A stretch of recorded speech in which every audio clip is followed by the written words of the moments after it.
মাগো কি হয়েছে বাবা? একটা প্রণাম করতে দাও। এই কেন? বসের বাড়ি গিয়ে যদি চাকরি বাঁচাতে না পারি তাহলে পোড়া মুখ তোমাকে আর দেখাবো না মা। আমি আর ফিরে আসবো না, বিভাগী হয়ে একেবারে হিমালয় চলে যাবো। ওমা, এই আবার কি কথা? কি আল্লাদের কথা, উনি বিভাগী হয়ে হিমালয়ে চলে যাবেন আর আমি আমার মেয়েকে নিয়ে কোথায় যাবো শুন? কেন বাপের বাড়িতে? কাল সত্যি কথা বলার হিড়িকে তো বলে ফেলেছিলে। আচ্ছা শুভ কাজে যাওয়ার সময় এসব আকাতা কুকতা কেন বলছিস বল দেখিনি বাপু? আমি অনেক ভেবে চিন্তে কথাটা বলেছি ছোট পিসি। দেখ, চাকরি চলে গেলে এ বয়সে তো চাকরি জোগাড় করতে পারবো না। তখন ফুটপাতে বসে ভিক্ষে করার থেকে হিমালয়ে গিয়ে সন্ন্যাসী হওয়া অনেক ভালো, অনেক বেশি সম্মানে। দাদা, বাজে কথা বন্ধ করো। আগে বলো তোমার হাতে কিছু নেই কেন? হাতে কি থাকবে? হাতে কি থাকবে? পিস্তল, রিভলভার। বসের মাথায় কি ঠেকাবো? ওরে আমার বসকে চিনিস না, স্বয়ং বক রাক্ষস। আমার হাত থেকে পিস্তল কেড়ে নিয়ে আমাকেই গুলি করে দেবে। শেষ পর্যন্ত চাকরি খোয়ানোর আগে প্রাণটা খোয়াবো। যা বাবা। দাদা, আমার কথাটা ভালো করে শোনো।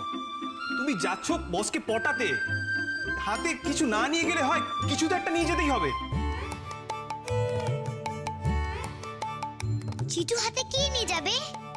ব্যাগ নিয়ে যাবে? যাই গিট আমি আরে চিটু ব্যাগ কেন নিয়ে যেতে যাবে? এই যে বললো হিমালয় যাবে। হিমালয় কোথায়? কত দূর? হিমালয় কোথায় সেটা এখন তুই ভাববি?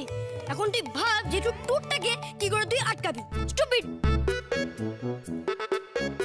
ভাবতে পারছি না তো, আমি তো বাচ্চা মানুষ, অত বুদ্ধি আমার মাথায় আছে? বেশ, তাহলে বুদ্ধিটা পাতলা।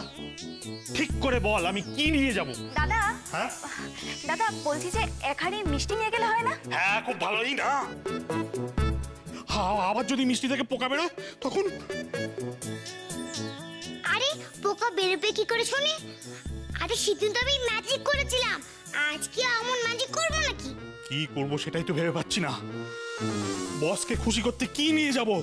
খাবার জিনিস, পড়ার জিনিস, না গায়ে মাখার জিনিস? হ্যাঁ হ্যাঁ ঠিক বলেছে।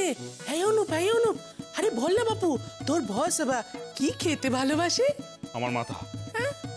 হ্যাঁ, আমার মাথাটা সকাল থেকে রাত পর্যন্ত পাকা আমের মতো চেটে পুটে খায়। তাহলে একটা কাজ করি, নিজের মাথাটা নিজেই কেটে প্লেটে সাজিয়ে বসকে দিই। আম